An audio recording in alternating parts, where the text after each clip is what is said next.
Hey YouTube, welcome back to UniXTCG, and for one of today's videos, we will be jumping on, I guess, the next part of the Treasure Cup Miami breakdown. So like I said, I want to do things a little differently than what I see some of my peers doing, and so I wanted to focus a lot more on the individual leaders that are taking up the top 16. So yesterday we had Luffy, today we're going to jump into the laws, and I think tomorrow we should jump into the kids before we go over to, maybe Kaido. Pause. So that being said, I just want to say, as per usual, if you'd like to help support the channel, you can always go down and like the video, press that subscribe button to join the UniX fam. We are this close to 4,000. Actually, by the time this video goes up, we might actually be at it. That's wishful thinking. I think we're like 12 away at this point, but who's counting?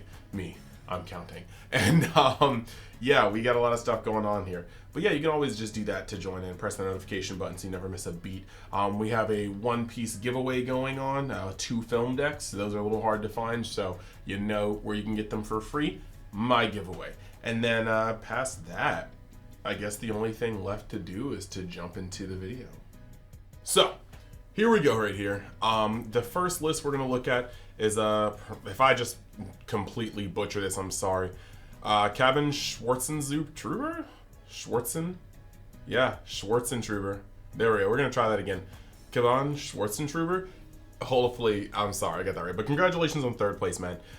We've got a Trafalgar Law deck, and as you guys should already know, this deck very much so revolves around putting down these cheap low ends until you're able to fill out the board, and then you can pay 2, start cheating in your high ends.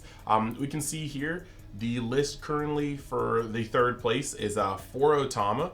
We've got 4 Chopper, 3 Beige, 4 Bonnie, 4 Nami, 2 1-drop Gordons. We also have 3 Nekamamushis, as well as 2 Brooks, 2 Izos, 2 3-drop Killer, 4 Robin. We've got 2 Zoro, 4 Law Blocker, 2 Rush Luffy, and 2 8-drop Kid, followed by, to round it out, 3 copies of Radical Beam, as well as 3 Jet Pistols. So, a couple things we want to talk about with this list. Obviously, we've got the core of 1-drop searchers maxed out. That's 4 Nami, 4 Bonnie.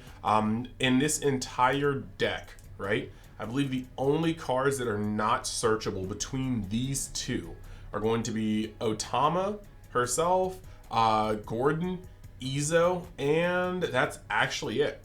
Everything else in this deck is searchable. So out of a 50 card deck, you're really just, Nami can't search herself, so that's gonna be 3 cards.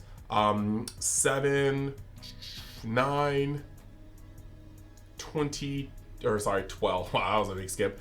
12, 14. Yeah, so only 14 out of 50 cards aren't searchable, so that's actually pretty good.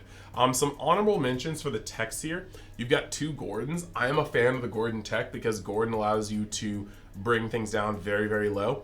If you play a Gordon and then bounce to the bottom of your deck and swing with a Robin, that Robin will be able to KO things like Basil Hawkins, Law Blocker, and it's just actually a really, really, really good way to be able to bring these things down.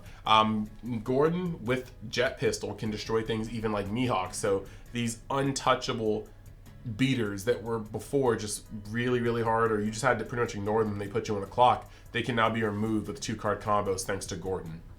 He's also a 1-drop, so you can always play him and then bounce him back to hand with the leader's effect in order to fill up your board for 1 and then pay 2 and then put him back in your hand where you can use him later. So this is actually really, really, really, really cool. Past that, we've got a pretty cool little rush core, 2 Zoro, 2 Luffy. That's all you need when you've been getting your searches, because both Bonnie and Nami will search out Luffy and Zoro, so you've got 8 cards that will search them out. Top end over here is Kid. Eustace Kid. You got 2 8-drops just to make sure you can cap out the board and potentially put them behind a wall of blockers, protect that life total. Speaking of low life total, you got 3 Radical Beams, because the Radical Beams will be able to be used very, very efficiently in this deck. You'll get down to 2 pretty quickly, and this will allow you to potentially take a damage, and then if they give you another damage, you have the Radical Beams on lock after 2 damages are taken. With 2 copies of 3-drop Kid and 4 copies of Robin and 3 Jet Pistol, there's a fair amount of destruction in this deck. And then combine that with the ability to tap 2 for Brook, use him as a 2K, or tap 2 for Brook, bring him in, only to bounce him out after you've used his come into play effect to put the 2 Dawn Use on him on something else. It's actually a pretty cool thing. So yeah, that's that. I'm liking this deck a lot. I've seen some people say that Otama shouldn't be in here at 4, but I think this is a correct choice. Lack of Momo, but I think using Momo is kind of weird. Like, think about it. If you're using Momo right now, Momo would only hit the 4 Otamas, the 3 Nekomamushis, and the 2 Izos, and that's just not enough. So let's actually switch over here to the, I believe, 9th place. Yes, Martin Chu. So Martin Chu's list is a little different. Let's go over it. There's 4 Otama, 4 Chopper, 4 Beige. Of course, 4 of each Searcher, Bonnie, and Nami. 2 2-drop blocker killer. A total of 4 Nekomamushis, 4 Brooks, 2 Izos. You've got 1 3-drop killer. You've got 2 1-drop Namis, 3 Zor, or sorry, 1-drop Namis. Wow. 2 3-drop Robins. You've got 3 Zoros, 4 Law Blocker.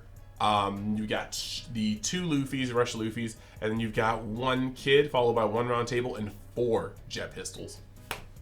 So, in this deck, notable changes. This gentleman opted to max out on Beige, where the other one only found room for 3.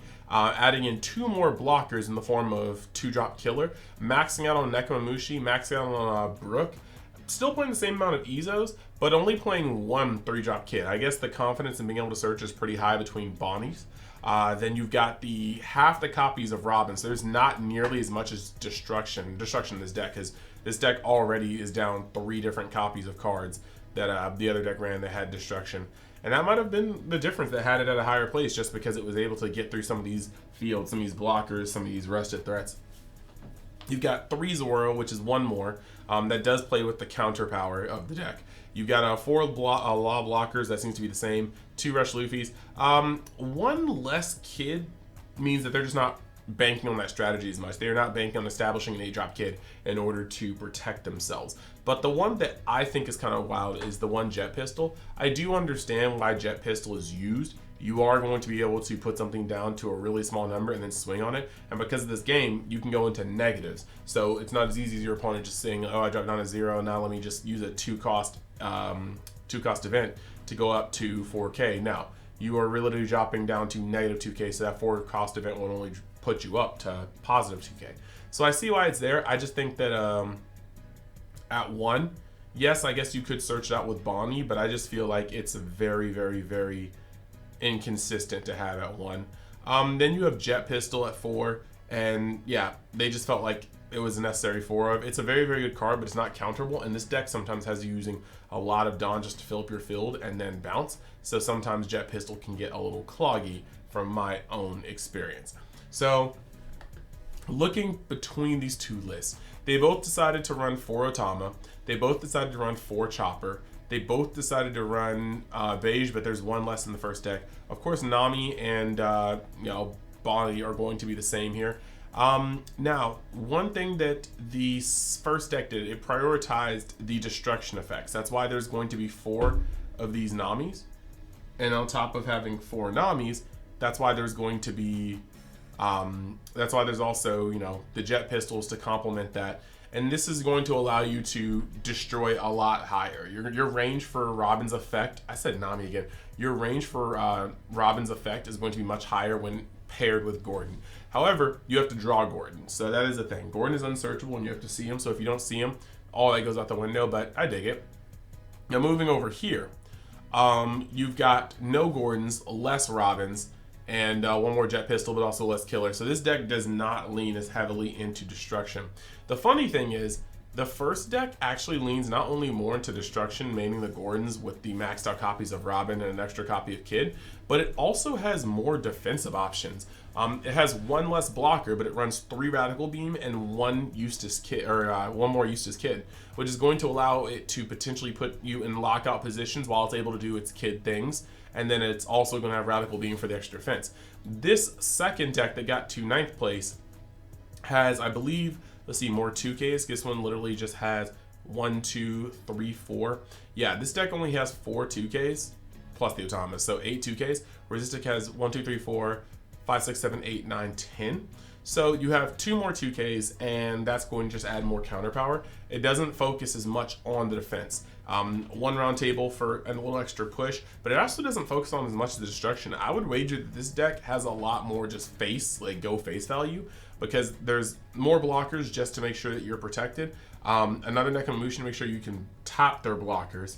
This can be played very offensively when you're playing it and then bouncing it back with a leader skill. And then you have less destruction, another Rush Zoro. So this one seems to be the more aggressive of the 2. And to be honest, aggression can be very good, but you know, you got to stay alive. So this defense may be what pretty much tilted it in the favor of the 3rd place Cabin deck list over the Martin Shoe deck list. So yeah, let's pretty much bring it over to the conclusion and wrap it up. So yeah, those are the 2 decks, and real quick, in case you wanted to see what places you could get the singles that make up this deck for the best prices or pre-order cards in the future for this amazing game, I got a place for you. So let's talk about our sponsor, Mystic TCG, your one-stop shop for all of your trading card game needs.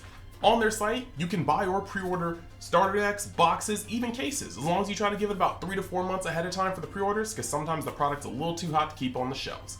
If you want singles, you can go over to their TCG Player website where you'll find nothing but product and great reviews. And if you even want to sell your collections, just hop on over to their Facebook page and message them directly, and you get a price worked out for you, best bang for your buck. And you know what? While you're here, let me throw you a little something extra. If you want 5% off of any purchases made on the site, make sure you use the link in the description, or at checkout, use the code WORSTGEN.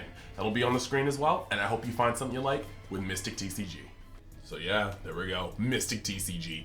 Now, when it comes to basically the way this is going to pan out in terms of, you know, Law being in the top of the meta, Law is still a very good deck. Nobody is going to deny that. The only issue with Law is that sometimes your opponent can just draw in ways that make it very hard for you to sustain your board presence, and that makes it so that your leader doesn't ever get to pop off.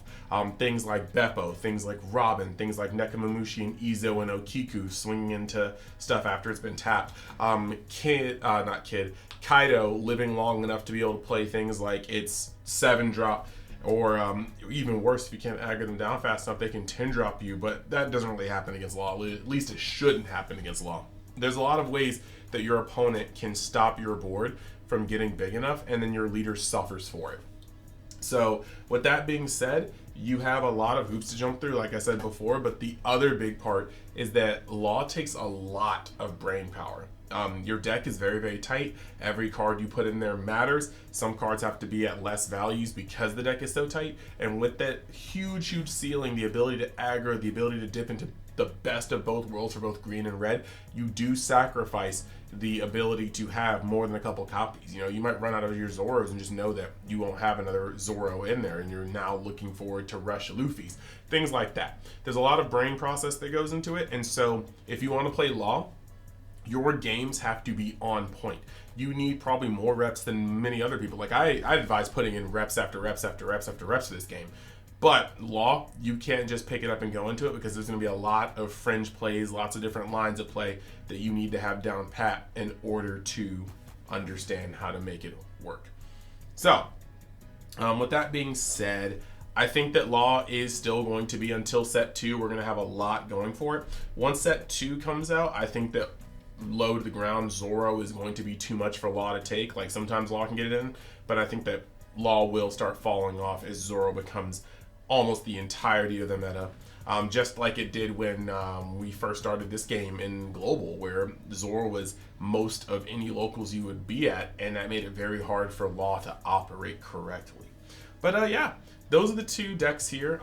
These are just, you know, another place to kick off if you're looking to play Law at your locals, your case events, your box events, or even a future Treasure Cup. We have Vegas coming up at the end of this week, and Dallas coming up at the end of next week, and that's where I will be at. So yeah, that is just another step. So yeah, let me know in the comments what you guys think. Let me know if I should do Kaido or Kid tomorrow, or the one Doflamingo. You just let me know and I will work on it. We're uploading like a monster lately, and I hope you're enjoying all the content. So thank you, and I will see you guys in the next video.